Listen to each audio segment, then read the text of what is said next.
Today's conversation is sponsored by First Generation Capital Partners. If you're an accredited investor and you want to know about how we're helping other accredited investors keep more of their income, go to firstgencp.com/going long. I think the fear, the FOMO there is that you think it's the last good deal on earth, right? Like, oh man, I got to do this because if I don't do this, I'm going to miss the whole world and it'll never come back. And it's like, no, actually good deals, if you put yourself in the right position, they show up all the time. You're listening to the Going Long podcast with Billy Keels, the #1 podcast for long-distance real asset investing. Welcome to the Going Long podcast. We're back once again to continue to help to educate you so that you feel much more comfortable as well as confident investing beyond your backyard. And guess who I am? I'm your host, yes, Billy Keels, and I am really excited to welcome you back to today's conversation. You are going to get loads out of this one. You know what? Especially if you're looking to scale your commercial real estate, this is one that, get the pen out, be ready to take notes because it's going to be pretty awesome. Here's the thing. We continue to move up the charts together, this podcast, week after week, which is absolutely phenomenal. I want to thank you for continuing to be here, continuing to download, continuing to share.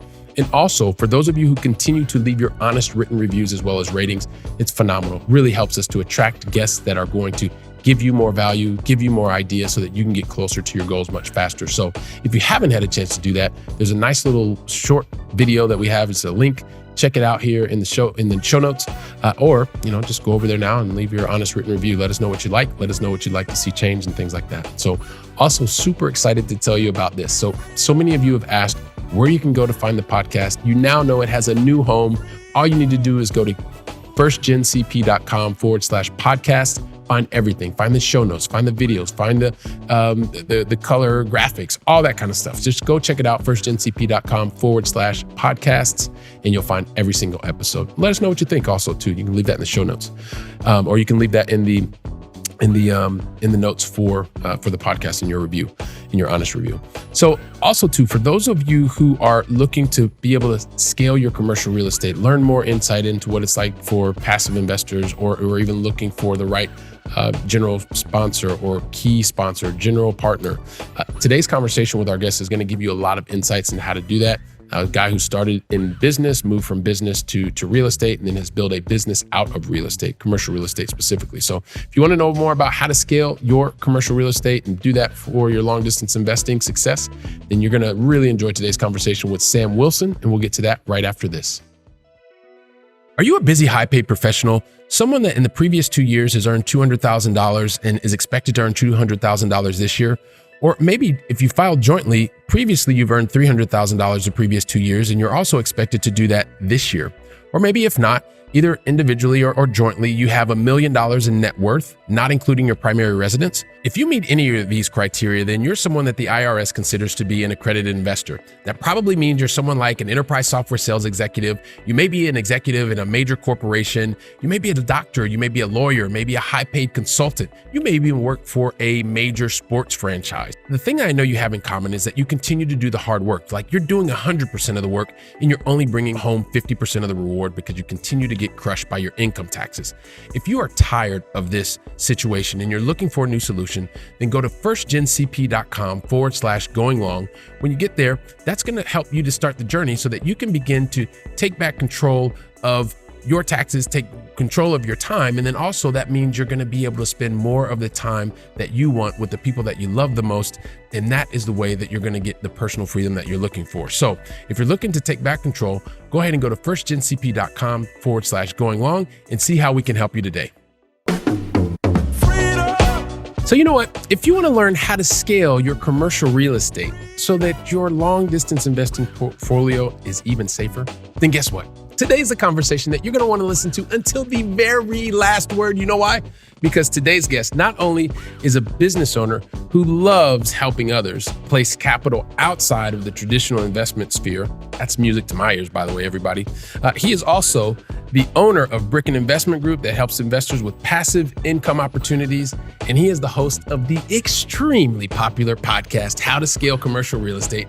It gives me great pleasure to welcome to today's conversation, Mr. Sam Wilson. Sam, welcome to the show, man. Billy, thank you for having me, sir. It's a pleasure to be on. Oh, man, this is so much fun. I'm super excited that you decided to invest your time with me and the Going Long family, and I know we're going to learn so much from you today. So appreciate that. And listen, Sam, there's no secrets here, man. You know you're going to get 5 questions, at least 5 questions. You're going to get 2 in the beginning. You're going to get 3 in the end. And the reality is you're going to get a lot of questions in the middle. I just don't have any clue what those questions are yet. But, they'll come to me. I think we'll be okay. As long as you're ready, I think we should go ahead and get started, man. Let's hit it. Question number 1. Would love for you to help us understand.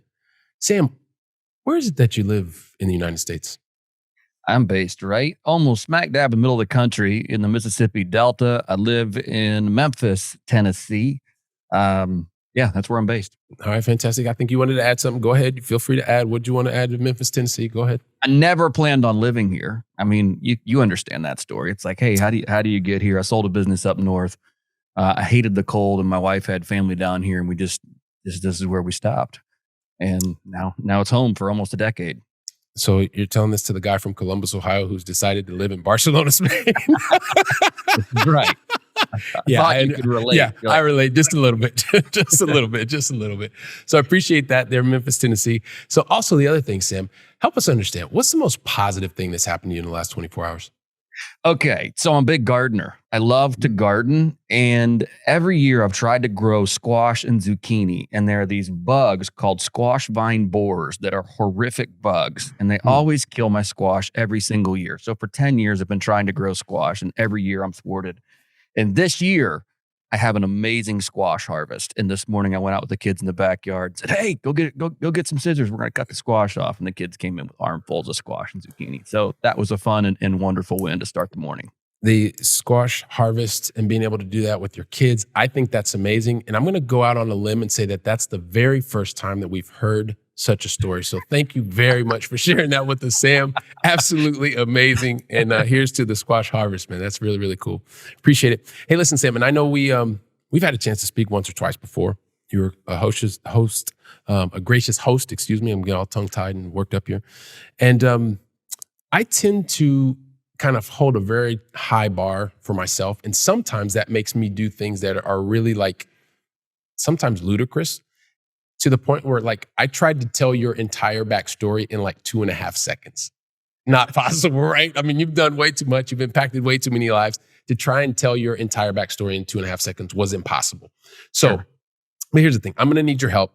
I would love for you to tell your own backstory in your own words. And you take the time that you need to tell the story because it's, you're the guest. And then also, if you could highlight maybe 1 or 2 of the major decisions that you've made along the way, that would be really, really helpful. And then we'll see where you and I take the conversation from there. Ooh, major decisions. So I guess how far back do you want to go? I grew up Indianapolis, Indiana. I'm a Hoosier at heart. Midwestern boy. I'm the 5th of 6 children. So I grew up in a big family. We grew up very poor, but we took no handouts. I think that's something I could not be more grateful for, is that we could have probably qualified for every handout in the world. But my parents were just like, no, we're just going to work hard and figure this out. And so, that left an indelible impression, I think, from, I was in the single digits out working. I remember we'd go out to spend Saturdays. We'd go out and split firewood. We heated our house with firewood. I mean, this is, we only had one fireplace in the dead of winter. You'd wake up and there's frost on your windows inside your bedroom. You'd run downstairs at 6 a.m. going, gosh, I hope Dad built a fire already. Yeah. So, I mean, that was just kind of how we grew up, but we grew up scrappy.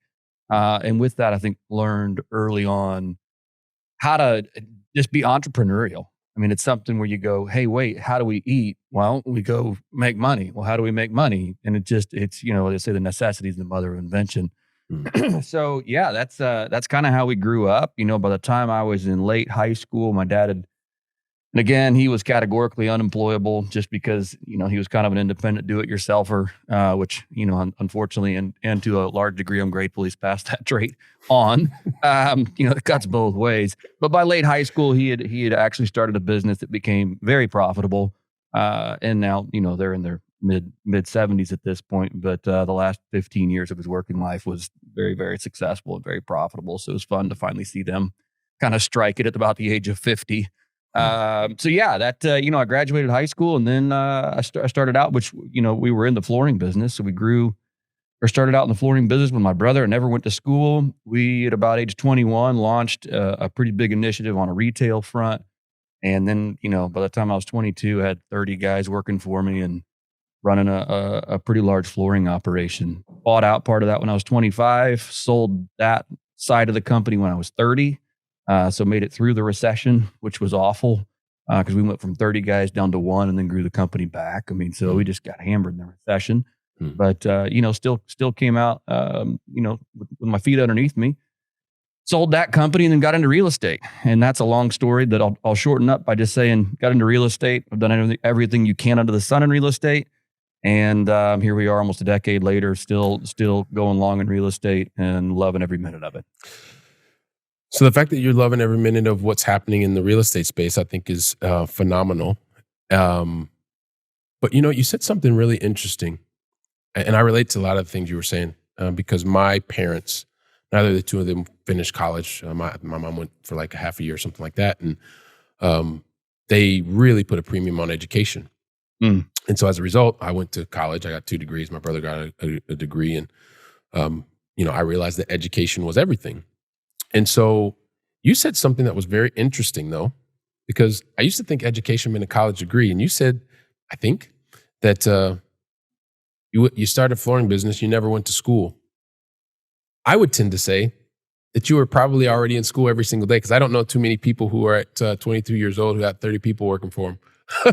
So I'm just curious, like when you talk about never went to school, what kind of concept are you talking about? Because I used to think similar way, but now I realize the richness in the things that you did by the age of 22 that maybe some people don't. And I just would like for you to talk about that. Certainly. And by that, I mean that, when you're 22, I didn't do well in high school. I don't, we didn't come we came from humble beginnings. It's not like I can go out there and, trade on the family name. I can't go out there and get employed by anybody in the traditional employment channels. Cause they're like, okay, you're a 22-year guy with no education and you've worked in the trades through high school.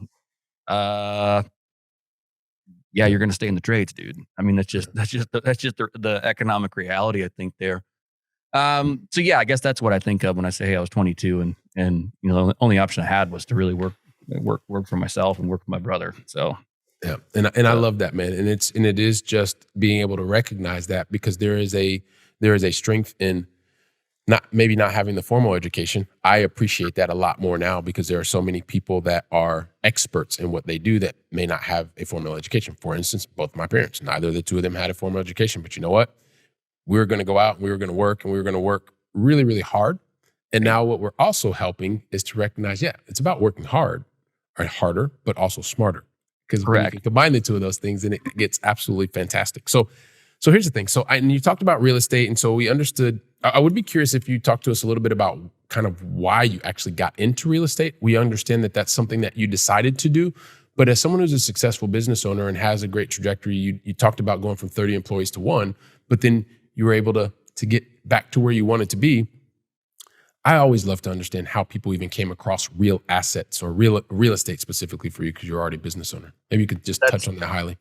Yeah, so I sold that company in 2012 and didn't know what to do next in life. I felt like I was starting back over again. Again, here I am now, 30 years old.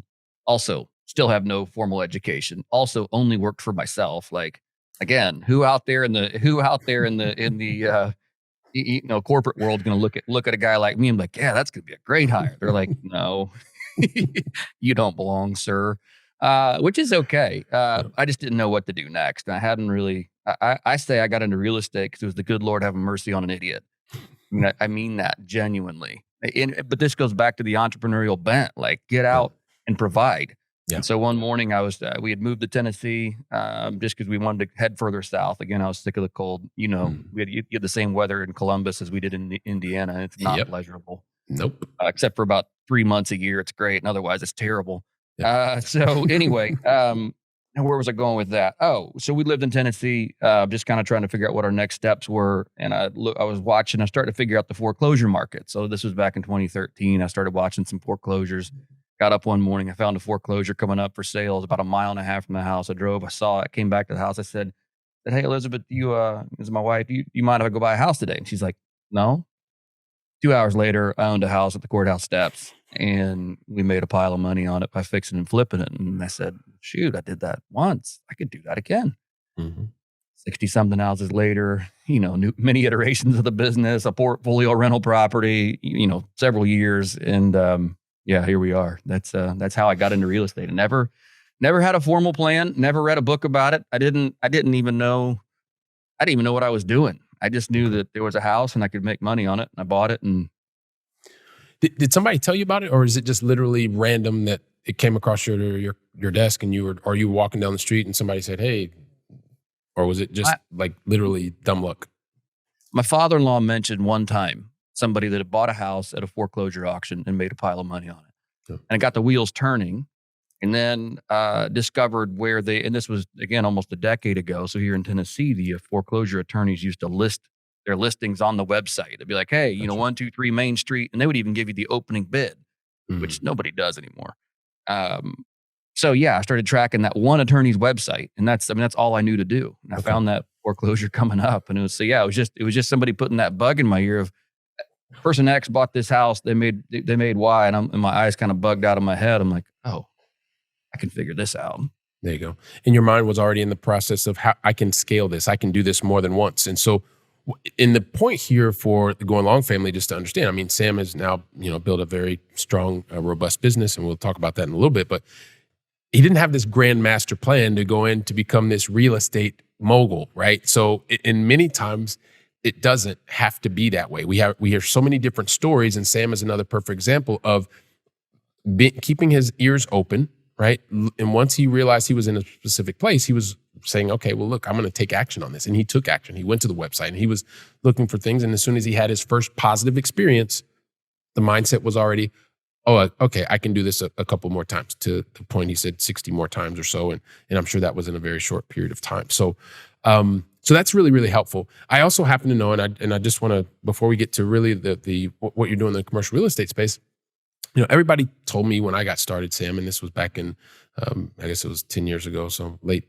2012, my wife and I bought our very first property. We were actually in Egypt, and we bought our very first small duplex in New Jersey. And it was really interesting kind of days back then. Sure. But I remember reading a lot of books, and I remember listening to a lot of podcasts, and it seemed like whether they said it directly or kind of indirectly, like you needed to be living in the place where you actually purchased the property. And Right. So I tried to do that, but every time I tried to do it, the numbers didn't work. So it penciled out negative cash flow, which I didn't have the education at the time. I didn't have the networks, but I didn't understand. And I was like, I'm not putting my money in something that costs me money.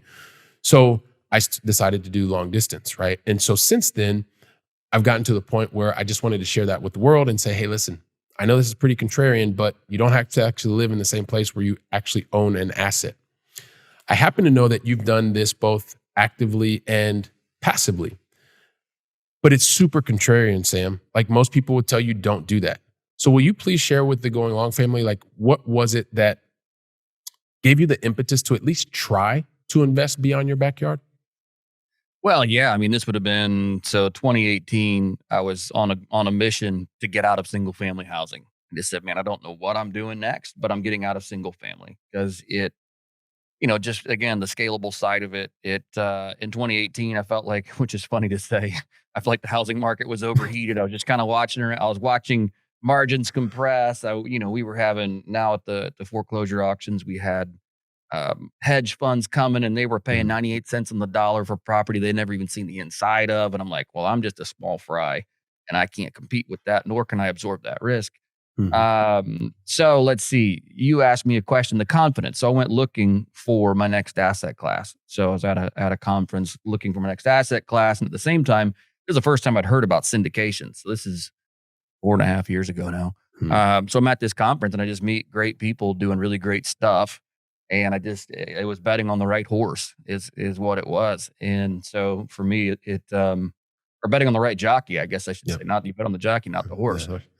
And that was, that's kind of how it kicked it off. And it was like, oh, wait, you're doing something in Washington State. Oh, wait, you're doing something in Texas. Oh, I can invest both on the debt and the equity side. Oh, that's really cool. Well, I've got capital. Let's start deploying this and seeing what that looks like.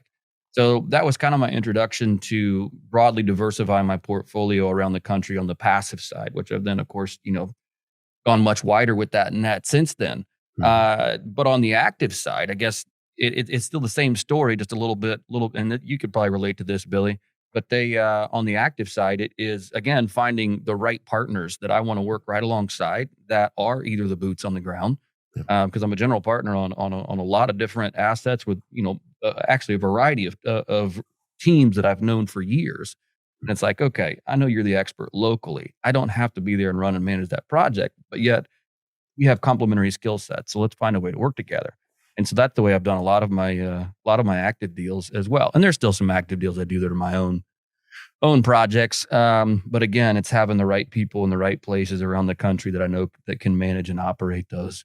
That makes it possible. Yeah, and so what I love hearing that, and I really would like the Go Along family to hear is whether it's passively or actively, it's about making sure that you have the right boots on the ground in the location where you decide to deploy your capital, whether you're a limited partner or a general partner.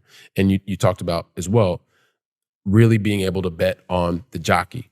So, Right. we've got a lot of high paid professionals that are here, and some people are, they like high control. So they're going to want to, absolutely own the property for a while until they realize all the work that it takes. And maybe they'll continue to do that. And then they'll become the next Sam Wilson, or they'll decide, hey, listen, you know what? Sam really knows what he's doing. And I don't really want to go to that place. And I know him, and I've talked to him and things like that. But there are also some people that are probably listening for the very first time, and they don't understand when we talk about really betting on the jockey. What are some of the things that you can do as a busy, high-paid professional to really understand if that particular team, that general partner, that key sponsor could be the same thing, that they're aligned in terms of what you're doing, so that whether location X, Y, or Z is the place to go, that the team, or you have a better confidence that the team is aligned with what you want to do. Maybe you could talk us through some of the things that you've seen that actually work or could be helpful. I guess I would start with your why. Like, why do you want to invest? What do you want your outcome to be? Because that will determine a lot of who it is that you end up working with. Because not Mhm. every sponsor has the same objectives inside of every deal, right? Break So, break that down, please, because I know people are like, "What? What are you talking about?" It's right. gold. But by the way, if you're not taking notes, everybody, you need to be taking notes, because Sam's getting ready to share some super powerful stuff. I hope so here, Billy. This is off the cuff, so I'm just running off of what little is stored between my ears. But this, I'd say one, find your objectives. Like, what am I trying to do with this? I have retirement funds that I have different objectives for than I do for, say, cash in my own bank account that is, just an operating account for my own personal life. Like, if I have excess funds in there, I probably want that to cash flow. If I have funds in my self-directed retirement accounts, I want those to be an equity multiple. I really don't care if that accrues a stream of income. In fact, I prefer it didn't. So I'm going to find, and I just did a probably a little bit more speculative play out of my self-directed IRA, because it's like, well, it's not gambling money, don't get me wrong, but it's something where I can say I can absorb more risk inside of that, because Yep. it's not going to change my day-to-day life at all. I can absorb more risk in that. And so I went into a pretty cool project, but also like, all right, this has some hair on it. I hope it works out. Mhm. And so those are just economic realities of, like, which determining your why, and that will determine what you do with your finances. So once you kind of figure out what you want to do, that will help determine which sponsors you work with. For us right now, what we are largely focusing on is income producing properties. I'm kind of past the point where I want an equity multiple. So when you call me, I'm going to say, I think equity multiples were great. Don't get me wrong, but I'm at a point now where it's like, I really, really, really want to just start stacking those revenues every single month. And the more I can build that for me, because I'm an investor first, then the investors that get on board with me are looking for that cash flow play. So that said, I hope that kind of clarifies the introduction on what to look for. Yeah, absolutely does. And at the end of the day, it's what you're saying. It's really each investor or potential investor needs to ask a couple of questions of yourself before you even start to look for the particular sponsor, right? And it is, what is it that you're trying to achieve? What's the outcome you're looking to achieve? And why are you looking to achieve that? And then based on that, you start to move forward to get to know different key sponsors, different general partners, et cetera, and then be ready to also understand the assets that you have to work from. I love the way that you broke that down and gave us the example of, if these are funds that you're not going to touch anyway until you're 59 and a half, unless you want to take a penalty. Maybe you're going to be a little bit, look for more multiples, which means you're not going to get cash flow in the short term, but it doesn't really matter because you're probably not going to touch it for another 20, 30 years or 10 years or whatever the case may be, versus looking for something that is actually producing income. And I know, Sam, you're focused a lot on the income producing properties right now. I like that a lot, but just that's for me, right? And you like it for you. But maybe can you give us some insight as to why that's a focus for you right now?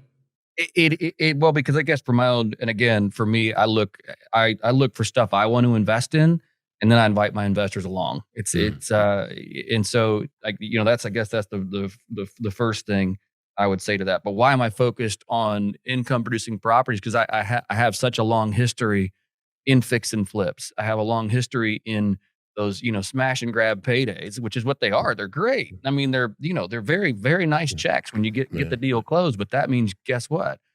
You're turning around and doing the deal again, and then you're doing it again. I just created a job for myself. And so for me, cash flow equals my time. And if I can get my time back, that's all I really want. Like, Billy, I don't need to be a decamillionaire. I just want my time back. I mean, I want to do things like pick squash with my kids in the morning and not think about, oh crap, I got to get to the office and, send these emails. And it's like, no, man, I just want to generate cash flow. And I also think that investors, the appetite has changed for investors by and large. I mean, I'm like, you have a lot of investor conversations every week, and just where we are in the market cycle, where we are with recession on the horizon, with inflation going nuts. It's like, I hear that, not panic, but that desire. And almost, 99 out of 100 investor conversations I have where they're like, we want something that's going to produce an income no matter what the economic cycle. Equity multiple, who cares? Great if you hit a home run. I don't care what the IRR is. Can you give me a double digit cash on cash return annually? If so, awesome, let's go. So that's kind of why I'm thinking along those lines. Trusting that you're enjoying today's conversation. And you know what? If you're tired of getting crushed by taxes and you're looking for greater freedom to be able to choose what you want to do when you want to do it, make sure that you go to firstgencp.com/going long and see how we can help you today. Let's get back to the conversation.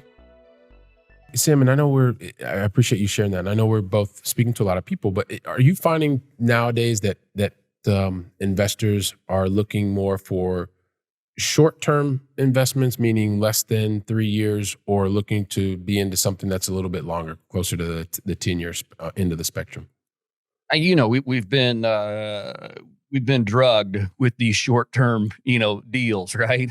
I mean, how many of us have been part of a multifamily syndication in the last 5 years that was like, hey, here's a 5-year plan, and then 18 months later, you've doubled your money, and you're like, it's great. I mean, so I see it on both sides of the coin, where people are like, hey, 3 to 5 years is kind of what I'm looking for. And then I hear the other side, which is, look, 7 to 10 is A-okay, again, as long as it's producing an income. So for me, I'm looking at the longer horizons. I can't predict right now where refinances will be. I mean, that's something that if we're able to return capital to our investors, especially if we can return all their capital to them, then I would hold it in perpetuity. I mean, I'm again of the investing mindset now where it's like, you don't sell the milk cow. Just don't do it. I mean, if you're producing an excellent return, and especially if you don't have any money in the deal, I just need more of those. So yeah, the longer term stuff is, I think, becoming more in fashion though, just because again, people just aren't expecting that 1 to 3, equity multiple anymore. Yeah, that makes a lot of sense. So you talked about it before, also, Sam. I want to get to the real commercial real estate stuff because this is where you're 600 plus episodes in, I think, and this is a place that you actually absolutely love, absolutely love. But you started and you've had lots of different experiences, and then you decided, well, you know what? Comes back to what you were talking about before. How can I scale this? How do I do this? When you saw even the very first fix and flip you had, so you've landed in this space, commercial real estate space. You really love to talk about how you scale it. But what was the thing that really made you go, boom, I want to focus on commercial real estate and I want to focus on scaling commercial real estate? Well, I think it was a comment someone made. It's funny how like little comments can really steer the boat in a large way. But it was like, it's just as much work to do a small deal as it is to do a big one. Say that again, please. Because I've heard it all the time too. And I kind of kept running on while I was running on the treadmill, whatever, And so if you're running, get ready. Sam's getting ready to tell you something that you need to listen to and pay attention to. It is just as much work to do a small deal as it is to do a big one, if not more work. Yep. And there's less zeros attached to it for everybody, for the limited partners, for the general partners, you name it. And it's, I mean, I just think about the paperwork trail that I'd have on some of these fix and flip properties. I mean, hundreds of pages of loan docs and this and that and hard money lenders and this, and just like, it's the same number of pages for a $10 million deal. It's like, okay, well, and you get, more sophisticated players in the space. So in its own right, it has its own trappings of almost easier. So that's why I say it's easier to do a big deal, or just as easy to do a big deal as a small one. Perfect. And that makes a lot of sense. And then also too, usually when you're doing that small deal, it's probably you going through those 10 pieces of paper and you doing, walking to another place, and maybe you and the general contractor checking something out. Whereas if you're looking at a deal that's 10 million upward or whatever the millions are, you're probably not the one that's reviewing that 10-page document. I'm going to assume you have an attorney on the team that's doing that. Would that be accurate? Yeah. That's absolutely correct. And I was shipping something off to him again this morning, and it was not a 10-page document. It was more like a 200-page document. So it was, that's exactly right. And I'm like, hey, I just need this reviewed. Please tell me, what's in it, and if there's anything to look out for. Yeah, and this is, a lot of people that have been, college educated, and you think that you need to do everything all the time. This is one of the things I used to struggle with in the beginning, because you want to try to do everything, right? Right. But if you realize that you're building a business and you do that early on, and by 20 you're hiring other people to do all this stuff rather than trying to be the absolute best so that they hire you with the MBA and all this other kind of stuff, you start to realize that this is one of the powers of being in the commercial real estate space, because it is about teamwork. And I always like to say hashtag teamwork makes the dream work, right? And being able to do that. But what do you say to that person that also feels like they need to control every single aspect of a relationship, of a transaction, that also wants to be a part of a real estate syndication? So you're thinking if this person is a passive investor, but yet wants to be their hands in the pie? Yeah, exactly. So that this person that is not used to relinquishing control, and they really want to continue to control. And you and I have both seen this, and I'm just curious kind of how you help guide that person through potentially, right? How you potentially help guide them through a syndication process, especially if it's their first one. Come back to the things you can control, which again is, the first step is the jockey. Like, you can control what you want your money to do, and then you can control who you put it with, which is 80% of the equation. I mean, after that, so there's three things I always say that you should be vetting when looking at deals like this. So if you are that high paid professional, but yet you want to be out there with your hands in the process, that's great. Do that, but there's plenty to do on the passive investor side. I know that we call it passive investing, but there's more to it than just writing the check and saying, hey, good luck. All your due diligence up to that point that's the bulk of the part you need to be controlling anyway. So, that's where I would start. I mean, finding the jockey, or finding what you want to do with your money, and then finding who you want to put it with. And the three things I say that we always look at is who you place your capital with, the market that they are placing that capital in, and then lastly, the deal. And the deal itself is that should be about 10% of your research, 10% of the market, and then 80% should be on the people you're putting your money with. And there's a lot to do on that front. I mean, I hate to say it, but commercial real estate deal sponsors, there's thousands of us here in this country. There's a lot to pick from, and a lot of us doing similar things, and then some very different things.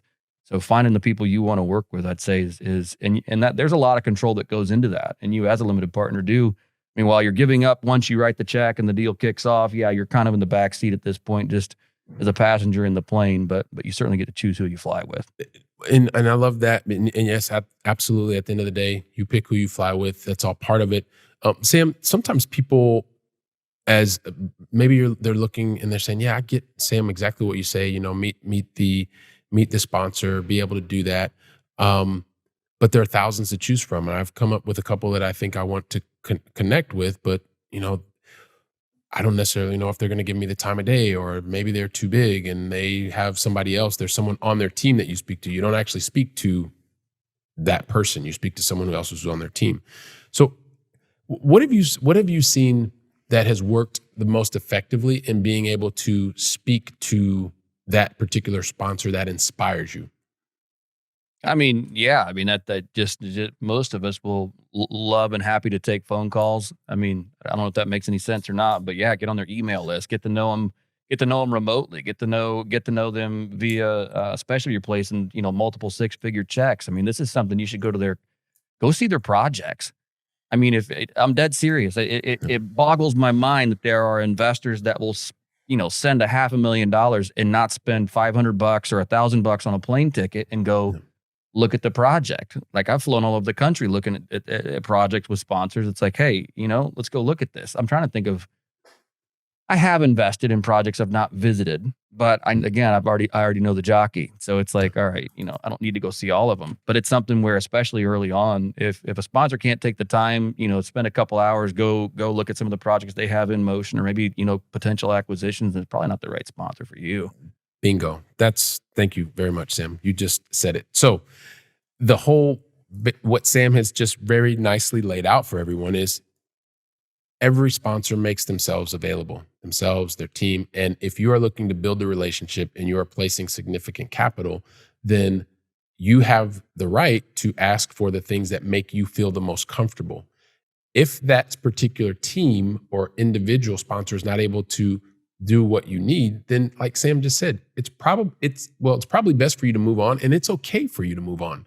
Because to Sam's point earlier, there are a lot of people that are in a very similar situation, and that right person is going to be there for you. So don't get super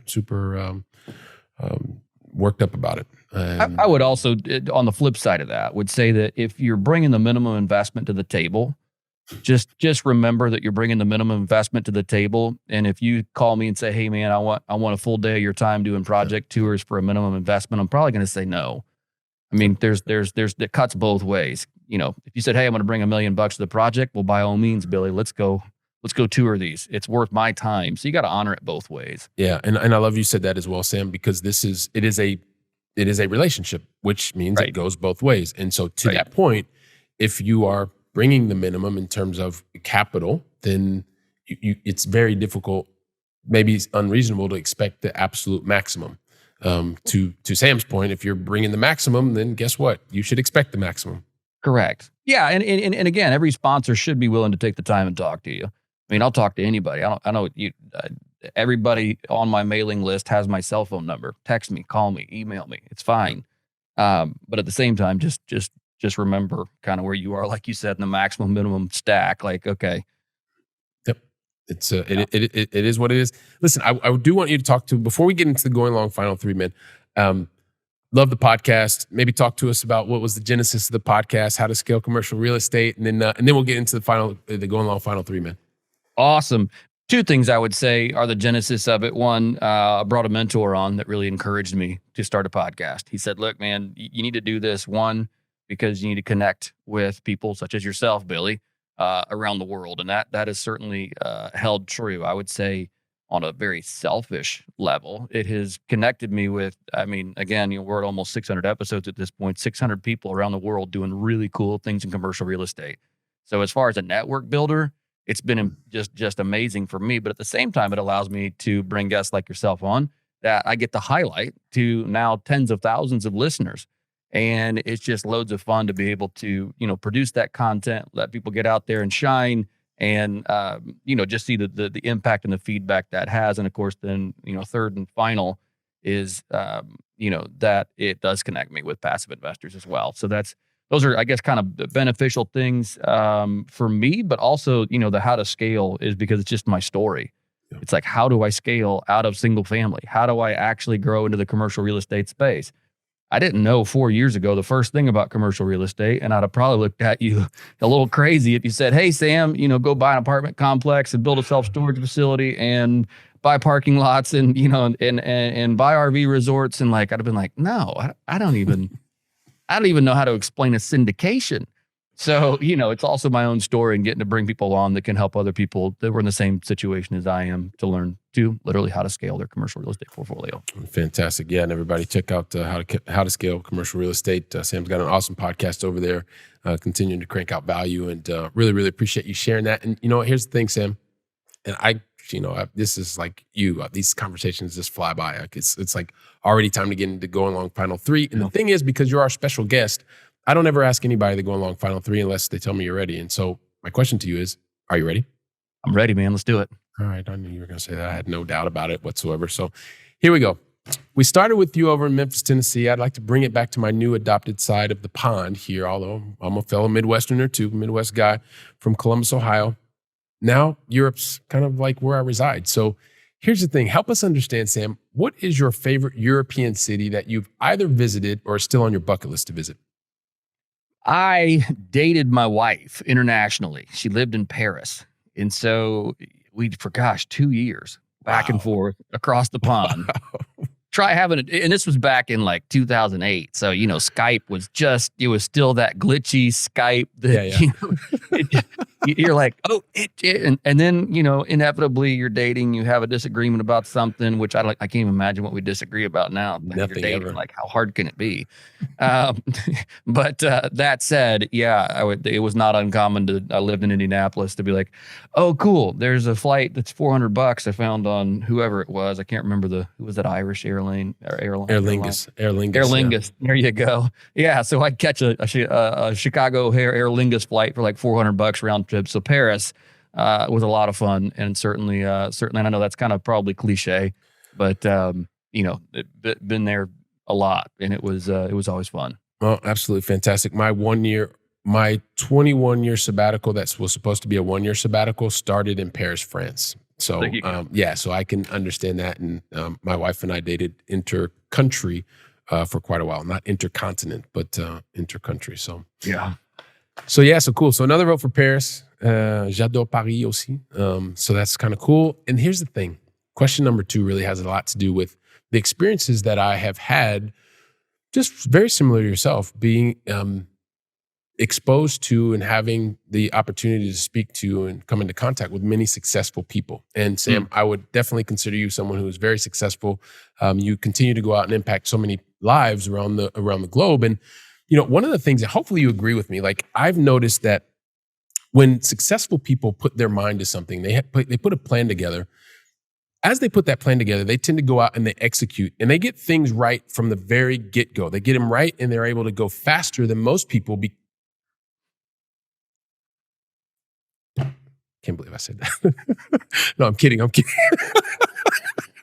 Everybody, Sam's looking at me like, oh my God, what just happened here, man? What just happened? No, it's a joke. It's an inside joke with me and the Going Long family. Because Sam, as soon as I said that they get things right the first time and they go faster, you're looking at me like, what in the world? I would highly recommend everybody to check out the video version, everybody, because Sam's face was absolutely classic. Sam, go ahead, say something. I was thoroughly confused. I'm like, I don't know that story, Billy. I don't know that one at all. Yeah, that was fun. So here's the thing, Sam, you know this, man. Like really, really successful people, it could happen every once in a while, but the reality is most of the time, like probably really successful people make like 20 to 50 times more mistakes than most people. Sure. Without a doubt. But the thing is, and like I know the first part was a joke, but this is not a joke. Because the thing that separates really successful people apart is every time there is a relevant mistake or learning opportunity or whatever you want to call it, things didn't go the way that they were supposed to do, and it was relevant. Every time the successful people that I know stop, they learn from the mistake, and then what they do right after is the thing that makes the difference. They put different strategies, tactics, and actions in place to minimize the probability of that exact same thing happening again. So you're a successful person. You've had lots of these opportunities, lots of mistakes and things like that. I don't want you to think about all those. Just think about one. Don't dwell on that. But really, what was the one lesson that you know that the Going Long family needs to know today? Please share that one lesson with us. Oh, shoot, man. So you're asking one mistake I've made. Gosh, that's only one. And more importantly, what's the one lesson that you learned from that? I would take it. This is going to probably be a layup. And so I'm sorry, I don't have anything more powerful. But in a previous life, I was a deal junkie. I still am to a little bit, where it's like I just love the art of like getting the deal done and getting in and spending money and building, and that's just go right. I think as I've aged, I feel like I've aged a lot in the last couple of years, especially. But it's like I've just slowed that process down a lot. where it's like, you know what? Because I made some bad buys. And I've never lost investor capital, but certainly lost plenty of my own. And I always lost the money on my own when I decided that for whatever reason, I didn't need to go through the full due diligence process. Man, no, I've been there. I've seen it. I've looked at it. Like I've bought dozens and dozens. I'm fine. I don't need a property inspection. Just get it done. Like, no, you don't just get it done. I think the fear, the FOMO there is that you think it's the last good deal on earth, right? Like, oh man, I got to do this because if I don't do this, I'm going to miss the whole world and it'll never come back. And it's like, no, actually, good deals, if you put yourself in the right position, they show up all the time.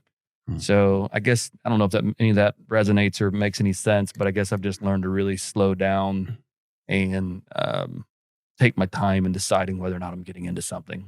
Yeah, that makes absolute sense. And you're slowing down. You're not skipping the steps just because you've done it a lot of times before, and you're following your process. So it makes absolute sense. I appreciate you sharing that with us. And I am going to suggest that everybody go check out the video version because his face was absolutely classic. I could feel him suffering for me. Like, what in the world did this guy just say?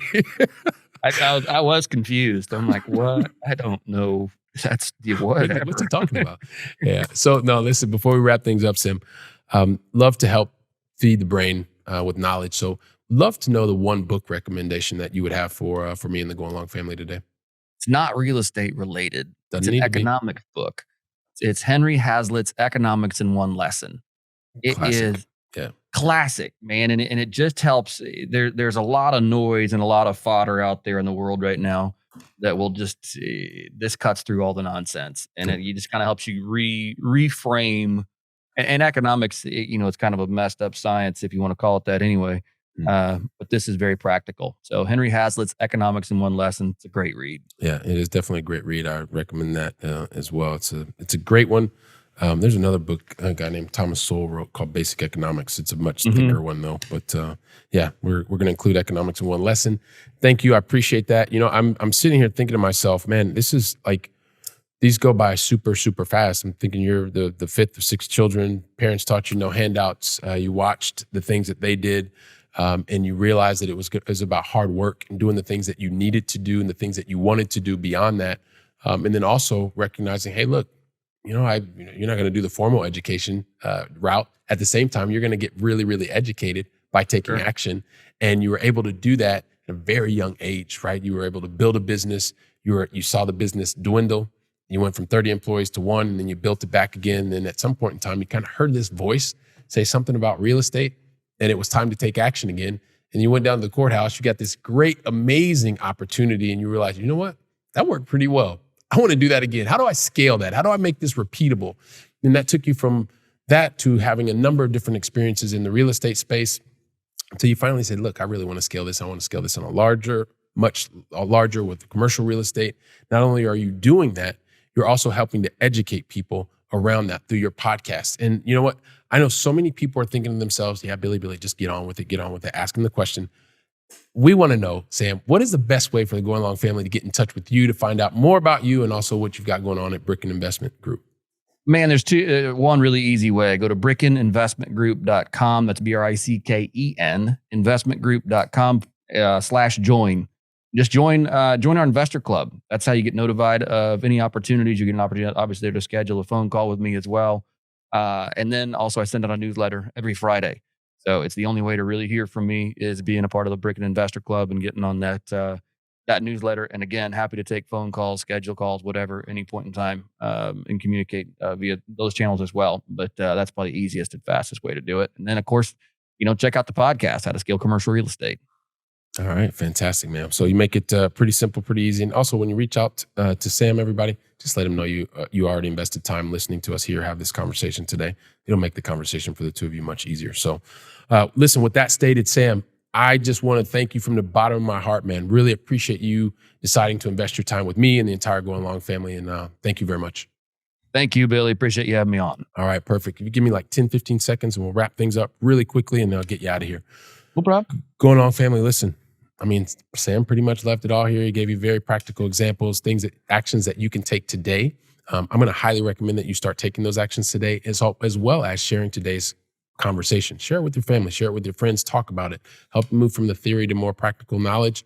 And you know what? While you're doing that, I'll be here waiting for you on the very next conversation. So until then, go out and make it a great day. And thank you very much.